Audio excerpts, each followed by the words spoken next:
Last class अपन लोग बात कर रहे थे यूनिट्स ऑफ डिराइव्ड क्वांटिटीज और आपने क्या किया था, थोड़ी बहुत डिराइव्ड क्वांटिटीज के यूनिट फाइंड आउट कर लिए थे। डिराइव्ड क्वांटिटी को के यूनिट फाइंड आउट करने के लिए आपने क्या किया, डिराइव्ड क्वांटिटीज को एक्सप्रेस किया इन टर्म्स ऑफ फंडामेंटल क्वांटिटीज और फंडामेंटल क्वांटिटीज के यूनिट्स डायरेक्ट गिवन होते हैं और उनके थ्रू हमने डिराइव्ड यूनिट्स को किसके फॉर्म में रिप्रेजेंट कर दिया in terms of fundamental units. After that we have studied about the SI prefix, the words, the symbols which comes before the SI units just like kilo, milli, centi, mega। तो अपन लोगों ने देखा था कि जो ये SI प्रीफिक्स होते हैं इनकी वैल्यू 10 के पावर के हिसाब से चलती है। तो 10 रेज़ टू द पावर 18 से अपन ने टेबल स्टार्ट किया था, 10 to the power 18, 15, 12, 10 to the power 9, 10 to the power 6, 10 to the power 3, 10 to the power 2, 10 to the power 1, फिर -1, -2, -3, ये सब 10 की पावर में चल रहे हैं। 10 टू द पावर -6, -9, -12, -15, -18। तो आपने इस टेबल को बोला था 10 टू द पावर 18 को अपन क्या बोलेंगे, exa, capital E, 10 raise to the power 12, 15 peta, capital B, 10 to the power 12 tera, capital T, 10 to the power 9 giga, capital G, 10 to the power 6 mega, capital M, 10 to the power 3 kilo, small k, 10 to the power 2 hecta, H, 10 to the power 1 deca, small d है, 10 to the power -1 deci, small d, 10 to the power -2 centi, 10 to the power -3 milli, small m, 10 to the power -6 micro mu, 10 to the power -9 nano, 10 small n, 10 to the power -12 pico, small p, 10 to the power -15 femto, 10 to the power -18 atto। आपको ये table याद रहती है तो बहुत अच्छी बात है। Exa, peta, tera, giga, mega, kilo, hecto, deca, deci, centi, milli, micro, nano, pico, femto, atto. मैं +18 से -18 के ऑर्डर में मैंने ये बोले हैं।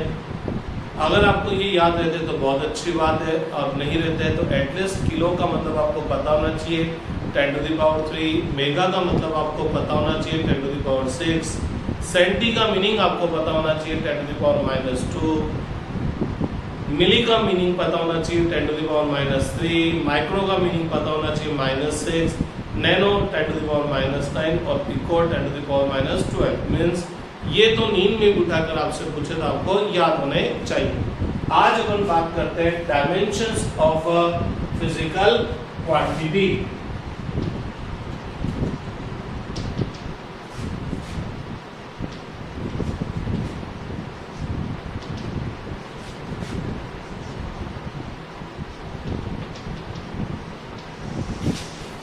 तो आज अपन क्या करेंगे, फिजिकल क्वांटिटी की डायमेंशंस देखेंगे कि किसी भी फिजिकल क्वांटिटी की डायमेंशंस क्या होती है, इसको अपन आज देखेंगे।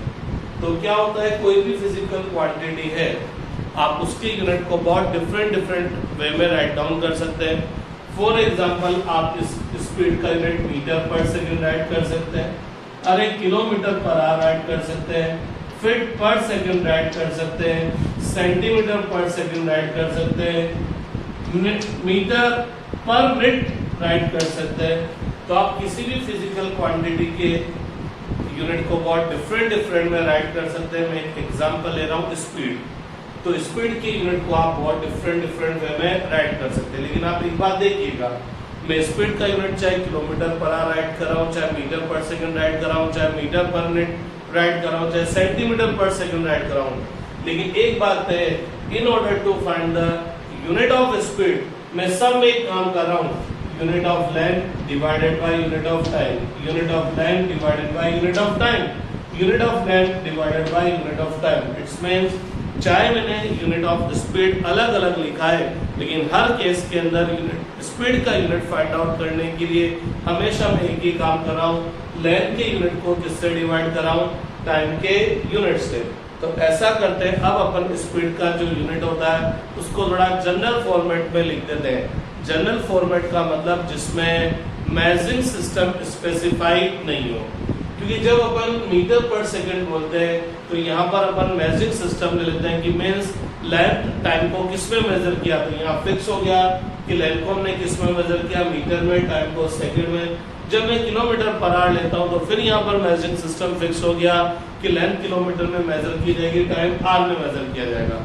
लेकिन अब आज मैं क्या करना चाहता हूँ, स्पीड का यूनिट बोले तो किसी फिजिकल क्वांटिटी का यूनिट मैं किसी पर्टिकुलर मेजरिंग सिस्टम में राइट नहीं करके उसको थोड़ा सा जनरल फॉर्मेट में राइट करना चाहता हूँ। मीन्स मैं यहाँ कोई मेजरिंग सिस्टम नहीं लेना चाहता कि जब मीटर पर सेकंड लेता हूँ तो ये एमकेएस बन जाता है, जब फीट पर सेकंड लेता हूँ तो ये एफपीएस बन जाता है, जब सेंटीमीटर पर सेकंड लेता हूँ तो ये सीजीएस सिस्टम बन जाता है, और जब किलोमीटर पर आवर लेता हूँ तो ये कोई अनदर टाइप का मेजरिंग सिस्टम बन जाता है। लेकिन आज मैं क्या करना चाहता हूँ, फिजिकल क्वांटिटी के यूनिट को किसी particular measuring system SI, FPS, CGS पे रिप्रेजेंट नहीं करके थोड़ा सा जनरल रिप्रेजेंट करना चाहता हूँ। तो उसके लिए मैं क्या करूंगा, तो आपने देखा कि स्पीड का यूनिट आप चाहे कुछ भी लिखिए, in order to obtain the unit of speed आप सबके अंदर एक ही काम कर रहे हैं, यूनिट ऑफ लेंथ को डिवाइड कर रहे हैं विद यूनिट ऑफ टाइम। तो मैं बोल सकता हूं क्या बोल सकता हूं कि स्पीड, यूनिट ऑफ स्पीड किसके इक्वल हो गया, unit of length upon unit of time, unit of length upon unit of time. तो जब मैं स्पीड का यूनिट बोलता हूँ unit of length upon unit of time, तो गौर फरमाइएगा मैंने यहाँ पर कोई पर्टिकुलर मेजरिंग सिस्टम स्पेसिफाई नहीं किया है, मैंने यहाँ स्पीड के यूनिट को थोड़ा सा जनरल फॉर्मेट में राइट किया है। अब मैं यूनिट ऑफ लेंथ बोलता हूँ तो नो डाउट इसकी पावर कितनी है 1, यूनिट ऑफ लेंथ केवल टाइम आ रहा है तो इसकी पावर भी कितनी है +1। अब अगर मैं इन दोनों को एक ही ऊपर तरफ ले जाऊं, बोलता हूँ न्यूमरेटर में ले जाऊं, तो क्या हो जाएगा, यूनिट ऑफ स्पीड किसके इक्वल होगा, यूनिट ऑफ लेंथ पावर +1, और जब ये ऊपर जाएगा तो क्या बन जाएगा, unit of time raise to the power -1। तो गौर फरमाइएगा in order to obtain unit of speed, तो मैं स्पीड का क्या फाइंड आउट कर रहा हूँ, यूनिट फाइंड आउट कर रहा हूँ। मैंने जैसा पहले बोला था कि स्पीड में एक एग्जांपल लेके चल रहा हूँ, तो यहाँ कोई सी भी और फिजिकल क्वांटिटी हो सकती है, आपके फोर्स हो सकता है, आपका वर्क हो सकता है, आपका एनर्जी हो सकता है। तो आपने देखा कि स्पीड बोले तो फिजिकल क्वांटिटी का यूनिट फाइंड आउट करने के लिए मेरे को क्या करना पड़ रहा है, यहाँ पर पर्टिकुलर स्पीड में लेंथ के यूनिट पर +1 का पावर रेज करना पड़ रहा है, टाइम के यूनिट पर -1 का पावर रेज करना पड़ रहा है। यूनिट ऑफ लेंथ, अरे length is a fundamental quantity तो इसका यूनिट फंडामेंटल यूनिट होगा। Unit of time, time is also fundamental quantity तो इसका यूनिट भी फंडामेंटल यूनिट होगा। तो मैं बोल सकता हूँ कि स्पीड का यूनिट फाइंड आउट करने के लिए मेरे को फंडामेंटल यूनिट्स बोले तो यूनिट ऑफ लेंथ पर +1 का और यूनिट ऑफ टाइम पर -1 का पावर रेज करना पड़ रहा है। तो स्पीड का यूनिट फाइंड आउट करने के लिए आपको जो फंडामेंटल यूनिट्स पर जो पावर्स रेज करने पड़ रहे हैं, जो पावर्स लगानी पड़ रही है, इन पावर्स को ही अपन क्या बोलते हैं, डायमेंशंस ऑफ फिजिकल क्वांटिटी। तो स्पीड का यूनिट फाइंड आउट करने के लिए लेंथ के यूनिट पर +1 का और टाइम के यूनिट पर -1 का पावर रेज करना पड़ रहा है। इसका मतलब प्लस स्पीड की डायमेंशंस कितनी होगी, +1 और -1, या ये बोल सकते हैं स्पीड की लेंथ में डायमेंशन +1 और टाइम में डायमेंशंस क्या है, -1 है। तो अब बात करते हैं थोड़ा ढंग से कि डायमेंशंस क्या होती है।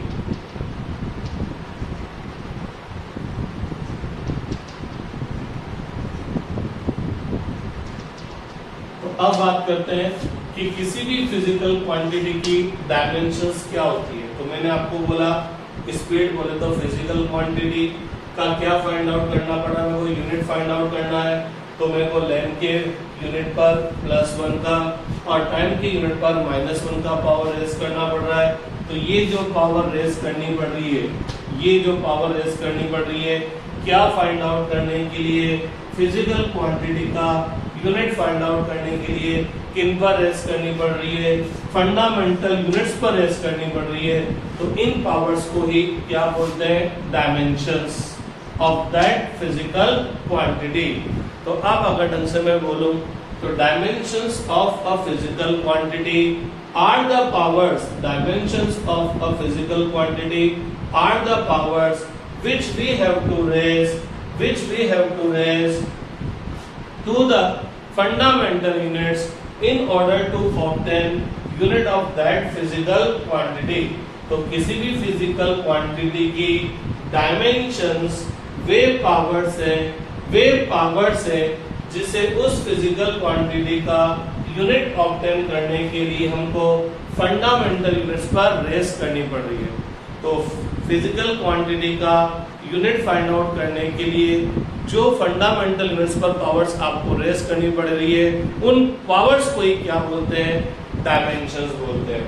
तो स्पीड की लेंथ में डायमेंशन +1 है और टाइम में डायमेंशन -1 है। मैंने क्या बोला? स्पीड की लेंथ में डायमेंशन +1 है और टाइम में डायमेंशन -1 है। इसका मतलब क्या है? लेंथ में डायमेंशन +1 होने का मतलब स्पीड का डायमेंशंस क्या है? पावर्स। डायमेंशन क्या है? पावर्स। हर पावर डायमेंशन नहीं है। कौन से पावर्स देखते हैं। तो स्पीड की लेंथ में पावर +1 है। इसका मतलब क्या है? स्पीड का यूनिट फाइंड आउट करने के लिए लेंथ के यूनिट पर कितने की पावर रेस करनी पड़ेगी? +1 की। टाइम में डायमेंशन -1 है, तो स्पीड का यूनिट फाइंड आउट करने के लिए टाइम के यूनिट पर कितने की पावर रेस करनी पड़ेगी? -1 की। तो डायमेंशंस किसी भी फिजिकल क्वांटिटी की डायमेंशन वो पावर्स है जिसे उस फिजिकल क्वांटिटी का यूनिट फाइंड आउट करने के लिए फंडामेंटल यूनिट्स पर आपको रेस करनी पड़ेगी। तो अगर लेंथ में डायमेंशन +1 और टाइम में डायमेंशन -1 आ रहा है, तो इसका मतलब उस क्वांटिटी का यूनिट फाइंड आउट करने के लिए लेंथ के यूनिट पर +1 का और टाइम के यूनिट पर -1 का पावर रेस करना पड़ेगा। तो वापस अपन डायमेंशन का डेफिनेशंस बोल लेते हैं। तो सबसे पहले बताओ डायमेंशंस क्या है? क्या है dimensions? Dimensions are the powers है। हर पावर डायमेंशन नहीं है भैया कि आप सोचो कि कहीं भी पावर लगी तो ये डायमेंशन नहीं है भैया, ऐसा नहीं है। तो किसी भी फिजिकल पावर डायमेंशंस क्या होगी? फिजिकल क्वांटिटी की। तो किसी भी फिजिकल क्वांटिटी की डायमेंशंस वो पावर्स है जिसे उस फिजिकल क्वांटिटी का यूनिट ऑब्टेन करने के लिए फंडामेंटल यूनिट्स पर क्या करनी पड़ेगी?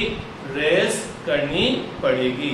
ये मैंने केवल एक एग्जांपल बताया स्पीड का। इस तरह से अलग अलग क्वांटिटी के लिए आपको फंडामेंटल क्वांटिटीज पर अलग अलग पावर्स रेस करनी पड़ेगी। तो वो जो पावर आपको रेस करनी पड़ेगी उन पावर्स को अपन क्या बोल देंगे? डायमेंशंस बोल देंगे। अब लेट अस सपोज यहाँ तो मैंने एक एग्जांपल लिया था स्पीड, जो केवल लेंथ और टाइम पर डिपेंड कर रहा था। लेकिन अगर कोई ऐसी फिजिकल क्वांटिटी आ जाती जो लेंथ टाइम के अलावा मास पर भी डिपेंड करती, तो इसका मतलब नो डाउट उस फिजिकल क्वांटिटी का यूनिट फाइंड आउट करने के लिए यहाँ पर मास का यूनिट भी आता था। तो देखते हैं। तो अपन ने बोला कि let dimensions of a physical quantity, dimensions of a physical quantity A is in mass, B is in length and C is in time. So let dimensions of a physical quantity are A in mass, B in length, C in time। तो आपको बोला गया कि भाई कोई एक physical quantity कोई सी भी हो सकती है, force, work, energy, torque, momentum, कुछ भी हो सकता है। कोई फिजिकल क्वांटिटी है, उसकी मास में डायमेंशन A है लेंथ में डायमेंशन बी है और टाइम में डायमेंशन सी। तो एक फिजिकल क्वांटिटी है जिसका मास में डायमेंशन ए है, लेंथ में डायमेंशन बी है और टाइम में डायमेंशन सी है। तो इसका मीनिंग क्या है? इसका मीनिंग क्या है? तो आपने अभी अभी बोला कि किसी भी फिजिकल क्वांटिटी की डायमेंशंस क्या होती है? वो पावर्स होती है जिन्हें उस फिजिकल क्वांटिटी का यूनिट ऑब्टेन करने के लिए कहां पर रेस्ट करते हैं? फंडामेंटल यूनिट्स पर रेस्ट करते हैं। तो अगर किसी फिजिकल क्वांटिटी की मास में डायमेंशन ए है, लेंथ में डायमेंशन बी है, टाइम में डायमेंशन सी है, तो इसका मीनिंग क्या हुआ? इसका मीनिंग ये हुआ कि अगर मैं इस फिजिकल क्वांटिटी का यूनिट ऑब्टेन करना चाहता हूँ, यूनिट फाइंड करना चाहता हूँ, यूनिट एक्सप्रेस करना चाहता हूँ, तो मास के यूनिट पर कितने का पावर एस करना पड़ेगा? ए का। लेंथ के यूनिट पर कितने का पावर एस करना पड़ेगा? बी का। टाइम के यूनिट पर कितने का पावर एस करना पड़ेगा? सी का।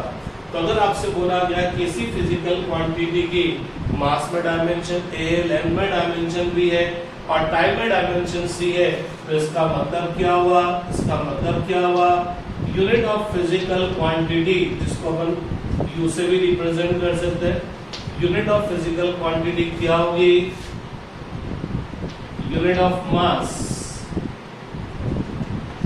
Rays to the power A, unit of length raise to the power B and unit of time raise to the power C. तो अगर किसी फिजिकल क्वांटिटी की मास में डायमेंशन ए, लेंथ में डायमेंशन बी, टाइम में dimension C है, तो इसका मतलब क्या है कि डायमेंशन वो पावर्स होती है जिसे उस फिजिकल क्वांटिटी का यूनिट ऑब्टेन करने के लिए फंडामेंटल यूनिट्स पर रेस्ट करनी पड़ती है। तो मास में डायमेंशन ए है, इसका मतलब मास के यूनिट पर कितने का पावर रेस्ट करना पड़ेगा? ए का। लेंथ के यूनिट पर बी का, टाइम के यूनिट पर सी का पावर रेस्ट करना पड़ेगा। तो ये हो जाएगा unit of that physical quantity. अब क्या होता है यूनिट ऑफ मास? लिखते लिखते मेरे हाथ का दर्द करने लग जाते हैं, चोट भी बहुत घिस जाती है, तो मैं यूनिट ऑफ मास को थोड़ा सा जनरल फॉर्मेट में लिखता हूँ और इसको लिखता हूँ कैपिटल एम। तो unit of mass is represent by capital M, तो m raise to the power a। Unit of length को रिप्रेजेंट करते हैं L, capital L raise to the power b, और यूनिट ऑफ टाइम को represent कर देते हैं कैपिटल T, तो T raise to the power c। तो पता लगता है उस फिजिकल क्वांटिटी का जो यूनिट आया वो m raise to the power a, L raise to the power b और T raise to the power c। अरे भैया मल्टीप्लिकेशन में ये तीनों के तीनों मत लगा देना, सब मल्टीप्लिकेशन में। तो पता लगता है कि ये मैंने उस फिजिकल क्वांटिटी का जो यूनिट राइट डाउन किया, ये जनरलाइज फॉर्म में किया। क्यों जनरलाइज फॉर्म में हुआ? अगेन यूनिट ऑफ मास को ना मैंने किलोग्राम लिखा, ना मैंने ग्राम लिखा, ना मैंने मिलीग्राम लिखा, ना मैंने पाउंड लिखा। यूनिट ऑफ लेंथ को ना मैंने मीटर लिखा, ना सेंटीमीटर, ना फीट। यूनिट ऑफ टाइम को सेकंड, मिनट, आवर कुछ भी नहीं लिखा। इसका मतलब मैंने यहाँ यूनिट एक्सप्रेस करने के लिए कोई मेजरिंग सिस्टम यूज नहीं किया। मैंने उस फिजिकल क्वांटिटी का जो यूनिट था वो जनरलाइज फॉर्म में राइट डाउन किया, क्योंकि मैंने मास की यूनिट को किलोग्राम, ग्राम, पाउंड न लिखकर capital M, unit of length को मीटर, सेंटीमीटर, किलोमीटर न लिखकर कैपिटल एल, और टाइम की यूनिट को सेकंड, मिनट, आवर न लिखकर कैपिटल टी लिखा है। तो एक तरह से ये यूनिट लिखने का, यूनिट एक्सप्रेस करने का एक जर्नलाइज मेथड है। जर्नलाइज मेथड में इसमें कोई मेजरिंग सिस्टम शो नहीं हो रहा है, मेजरिंग सिस्टम फिक्स नहीं कर रखा है, मेजरिंग सिस्टम यूज नहीं कर रखा है।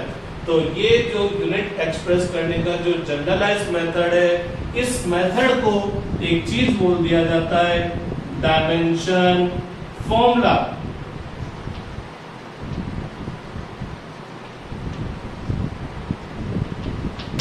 Dimension formula of physical quantity. तो डायमेंशन फॉर्मूला बेसिकली यूनिट है, किसी भी फिजिकल क्वांटिटी का डायमेंशन फॉर्मूला एक यूनिट है, लेकिन यूनिट किस फॉर्म में? जनरलाइज फॉर्म में। जनरलाइज फॉर्म का मतलब जहां मेजरिंग सिस्टम फिक्स नहीं होंगे।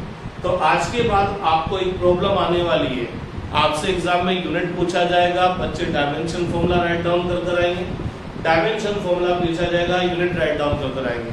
तो अभी से क्लियर कर लो, जब वो आपसे यूनिट पूछता है तो चाहे उसने मेजरिंग सिस्टम नहीं बोला हो लेकिन उसने यूनिट बोला है तो अपने लिए कौन सा सिस्टम है, ऐसा सिस्टम। और जब वो यूनिट बोलेगा tell me the unit of speed, tell me the unit of force, tell me the unit of work, तो मैं क्या करूंगा उस केस में यूनिट ऑफ मास को मैं किलोग्राम लिखूंगा, यूनिट ऑफ लेंथ को मीटर लिखूंगा और यूनिट ऑफ टाइम को सेकंड लिखूंगा। मींस मैं वहां m की जगह किलोग्राम, मीटर और यहाँ सेकंड लिखूंगा।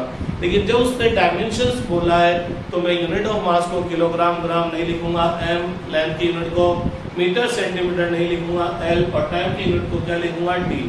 मींस जब वो यूनिट बोलेगा तो आपको मेजरिंग सिस्टम स्पेसिफाई करना है, और जब वो डायमेंशन फॉर्मूला बोलेगा तो आपको जनरल मेजरिंग सिस्टम लेना है, या यूं बोलना चाहिए यूनिट मेजरिंग सिस्टम यूज नहीं करना है और यूनिट को जनरल फॉर्मेट में लिखना है।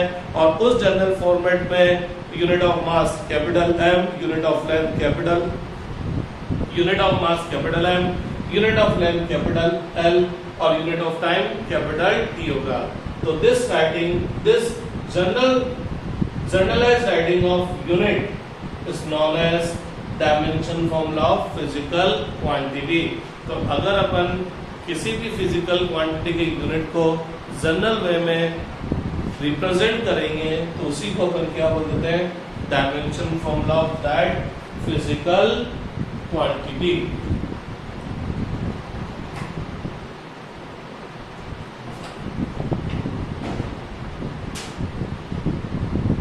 अब अपन क्या करेंगे, डिफरेंट फिजिकल क्वांटिटीज के डायमेंशन फॉर्मूला फाइंड आउट करने की कोशिश करेंगे। डायमेंशन फॉर्मूला यूनिट में ये डिफरेंस है, यूनिट फाइंड आउट करते टाइम पर अपन मेजरिंग सिस्टम स्पेसिफाई करते हैं, लेकिन डायमेंशन फॉर्मूला फाइंड आउट करते टाइम पर अपन मेजरिंग सिस्टम स्पेसिफाई नहीं करेंगे।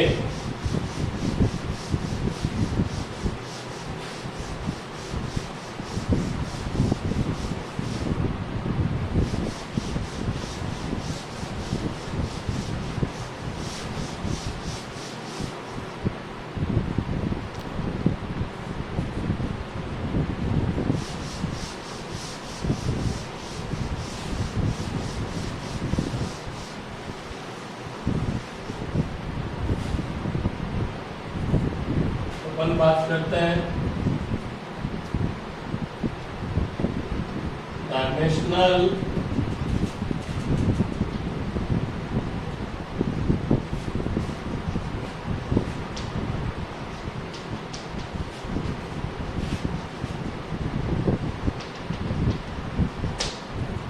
Dimension formula of physical quantity.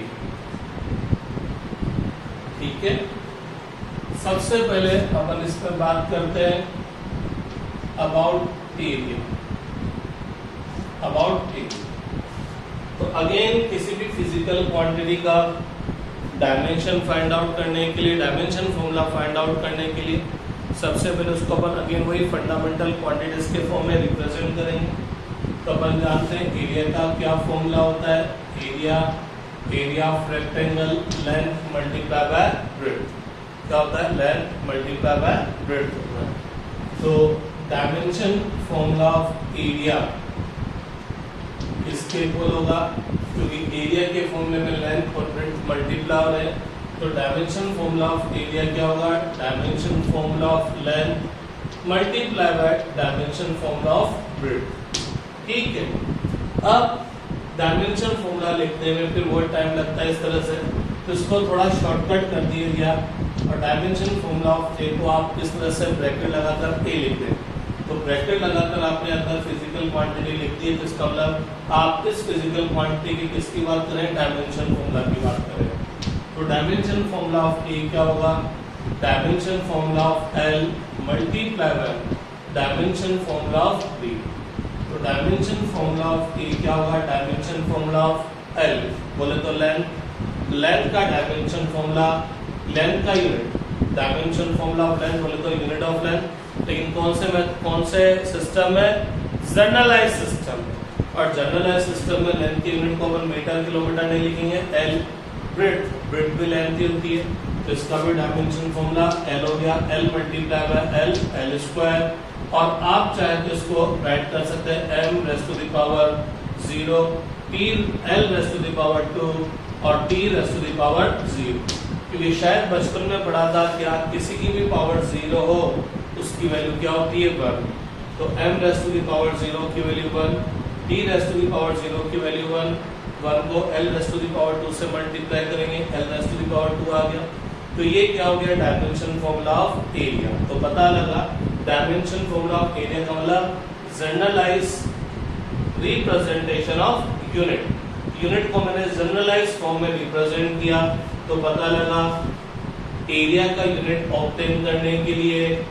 मास की यूनिट पर m बोले तो यूनिट ऑफ मास, मास की यूनिट पर 0 का पावर, लेंथ की यूनिट पर 2 का पावर और t की यूनिट पर 0 का पावर, टाइम की यूनिट पर 0 का पावर s क्या है, इसका मतलब एरिया की मास में डायमेंशन 0, लेंथ में डायमेंशन 2 और t में डायमेंशन 0 है, तो पता लगा एरिया की मास और टाइम में कोई डायमेंशंस नहीं आ रही। इसका मीनिंग ही क्या है कि एरिया मास और टाइम पर डिपेंड नहीं करता।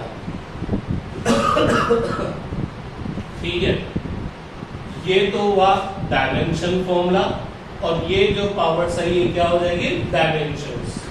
सेकंड बात करते हैं और बात करते हैं वॉल्यूम। चलो वॉल्यूम बात करने से पहले एक और काम करते हैं। अब मैंने एरिया का डायमेंशन फॉर्मूला फाइंड आउट किया by using the formula of area of rectangle.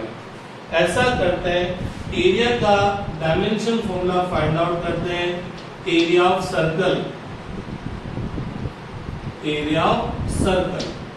तो dimension formula of A equal to dimension formula of pi और dimension formula of R square. R square को मैं r मल्टीप्लाई बाय r भी बोल सकता हूँ, तो ये हो गया dimension formula of r multiply by dimension formula of r। Dimension formula of pi, pi is just a number, pi क्या है जस्ट अ नंबर 22/7 और यू कैन से 3.14 समथिंग। तो पाई केवल एक नंबर है, और जब पाई केवल एक नंबर है तो पाई न तो मास पर डिपेंड करेगा, नहीं लेंथ पर, नहीं टाइम पर। तो पाई किसी फिजिकल क्वांटिटी पर डिपेंड नहीं करेगा, तो इसकी लेंथ में, इसकी मास पे पावर कितनी रहेगी 0, L में पावर 0, T में पावर 0, क्योंकि नंबर्स किसी फिजिकल क्वांटिटी पर डिपेंड नहीं करेंगे और नहीं करेंगे तो पाई का डायमेंशन फॉर्मूला कितना होगा 1। अरे पाई का ही क्यों, कोई सा भी नंबर ले लो, 2 ले लीजिए, 7 ले लीजिए, 3.9 ले लीजिए, सबका डायमेंशन फॉर्मूला कितना होगा भैया 1। तो आप बोल सकते हैं, क्या बोल सकते हैं, pure number, pure numbers are dimensionless. Pure numbers की मास, लेंथ और टाइम में कोई डायमेंशन नहीं आएगी। क्या डायमेंशन आएगी 0, तो डायमेंशंस तो 0 आएगी और डायमेंशन फॉर्मूला कितना आएगा 1। क्यों, कि जब पावर 0 होगी तो वैल्यू कितनी होगी 1 होगी। ठीक है, तो डायमेंशन फॉर्मूला ऑफ A इसके इक्वल होगा डायमेंशन फॉर्मूला ऑफ पाई, पाई का डायमेंशन फॉर्मूला 1। R लेंथ है, रेडियस है, रेडियस बोले तो लेंथ, L पावर 1, ये भी L पावर 1, तो कितना हो गया L पावर स्क्वायर। तो अगर यहाँ पर अपन में बोलता R स्क्वायर है और R स्क्वायर है तो R का डायमेंशन फॉर्मूला कितना होता 1, और उसका स्क्वायर करेंगे तो वही L raise to the power 2 आएगा। तो पता लगा, क्या पता लगा कि मेरे एरिया का डायमेंशन फॉर्मूला चाहे रेक्टेंगल से फाइंड आउट किया, चाहे सर्कल के एरिया से फाइंड आउट किया, डायमेंशन फॉर्मूला तो सेम आया। इसका मतलब dimension formula of any physical quantity does not depend upon the formula that you are using. तो एक डायमेंशन फॉर्मूला, किसी भी फिजिकल क्वांटिटी का डायमेंशन फॉर्मूला इस बात पर डिपेंड नहीं करेगा कि आप कौन सा फॉर्मूला यूज कर रहे हो। आप कोई सा भी फॉर्मूला यूज कर लो, बस फॉर्मूला सही होना चाहिए। गलत यूज करोगे तो फिर गलत आएगा। फॉर्मूला सही होना चाहिए। अगर आप सही फॉर्मूला यूज कर रहे हो तो किसी भी फॉर्मूले के थ्रू उसका डायमेंशन फॉर्मूला फाइंड आउट कीजिए, क्या आएगा भैया सेम ही आएगा। ठीक है, अब बात करते हैं नेक्स्ट वॉल्यूम। तो वॉल्यूम का फॉर्मूला क्यूबॉइड का याद आता है length multiply by breadth multiply by height, volume of cuboid. तो डायमेंशन फॉर्मूला ऑफ वॉल्यूम, ये इसको राइट करने का एक शॉर्टकट मेथड है, नहीं तो लिखना पड़ेगा डायमेंशन फॉर्मूला ऑफ वॉल्यूम, जिंदगी बीत जाएगी। ये क्या हो जाएगा, dimension formula of length multiply by dimension formula of breadth multiply by dimension formula of height. तो डायमेंशन फॉर्मूला ऑफ वॉल्यूम क्या होगा, dimension formula of length L1, breadth भी लेंथ की होती है L1, हाइट भी लेंथ की होती है L1। लेंथ के नाम अलग अलग हो सकते हैं, रेडियस भी लेंथ होती है, डिस्टेंस भी लेंथ होती है, डिस्प्लेसमेंट भी लेंथ होती है। तो दुनिया की हाइट भी लेंथ है, यहाँ से यहाँ तक की हाइट बोले तो लेंथ। तो लेंथ कोई सी भी हो, नाम कुछ भी हो, लेंथ का डायमेंशन फॉर्मूला L1 ही आएगा। तो डायमेंशन फॉर्मूला ऑफ वॉल्यूम कितना हुआ, m raise to the power 0, l raise to the power 3, t raise to the power 0। तो इसका मतलब क्या हुआ, वॉल्यूम की मास में डायमेंशन 0, लेंथ में डायमेंशन 3 और टाइम में डायमेंशंस कितनी होगी 0। इसका मतलब वॉल्यूम केवल लेंथ पर डिपेंड करेगा, मास और टाइम पर डिपेंड नहीं करेगा। अगर मैं वॉल्यूम का भी एक और फॉर्मूला ले लेता और मेरे को एक बहुत अच्छा फॉर्मूला याद आता है वॉल्यूम ऑफ स्फीयर, तो बचपन में पढ़ा था वॉल्यूम ऑफ स्फीयर क्या होता है 4/3 पाई आर क्यूब। तो वॉल्यूम ऑफ स्फीयर क्या हो जाएगा, डायमेंशन फॉर्मूला स्फीयर वॉल्यूम क्या हो जाएगा, डायमेंशन फॉर्मूला ऑफ V क्या हो जाएगा, dimension formula of 4/3, dimension formula of pi और dimension formula of R cube. तो डायमेंशन फॉर्मूला ऑफ 4/3 कितना होगा 1। जैसा आप लोगों ने बोला था क्या बोला था कि प्योर नंबर्स का कोई डायमेंशंस नहीं होता है, तो डायमेंशन फॉर्मूला 1, पाई का भी 1, आर का कितना L1, लेकिन आर पावर क्यूब है तो इसका क्या करना पड़ेगा होल क्यूब। तो पता लगा अगेन वॉल्यूम का डायमेंशन फॉर्मूला चाहे किसी भी फॉर्मूले से फाइंड आउट कर लीजिए, कितना आएगा L raise to the power 3। Means volume की लेंथ में डायमेंशन 3 है, मास में डायमेंशन 0, टाइम में डायमेंशन 0। तो यहाँ मैं दो बातें बहुत इंपॉर्टेंट बोल रहा हूँ, क्या, एक तो प्योर नंबर्स जो होते हैं उनका कोई डायमेंशन फॉर्मूला नहीं होता है, यानी उनका डायमेंशन फॉर्मूला ओनली 1 होता है, और उनकी डायमेंशंस मास लेंथ और टाइम तीनों में डायमेंशंस कितनी होती है 0 होती है। दूसरी इंपॉर्टेंट बात मैंने बोली कि आप फॉर्मूला चाहे कोई सा भी यूज कर ले, अगर फिजिकल क्वांटिटी से मैं यहाँ पर भी एरिया का डायमेंशन फॉर्मूला फाइंड आउट किया, यहाँ पर भी एरिया का डायमेंशन फॉर्मूला फाइंड आउट किया, फॉर्मूला में अलग यूज कर रहा हूँ लेकिन डायमेंशन फॉर्मूला क्या आएगा सेम। तो dimension formula of a physical quantity does not depend upon the formula that we are using, तो उस फॉर्मूले पर डिपेंड नहीं करेगा। आप वॉल्यूम का दुनिया का कोई सा भी फॉर्मूला ले लो, वॉल्यूम का डायमेंशन फॉर्मूला हमेशा कितना आएगा L⁻3। मींस आप सिलेंडर के फॉर्मूले से dimension formula volume find out कर लीजिए, कौन से फाइंड आउट कर लीजिए, स्क्वायर से फाइंड आउट कर लीजिए, क्यूब से, क्यूबॉइड से, चाहे और किसी भी बॉडी के वॉल्यूम के फॉर्मूले से वॉल्यूम का डायमेंशन फॉर्मूला फाइंड आउट कीजिए, वो हमेशा कितना आएगा L⁻3 आएगा।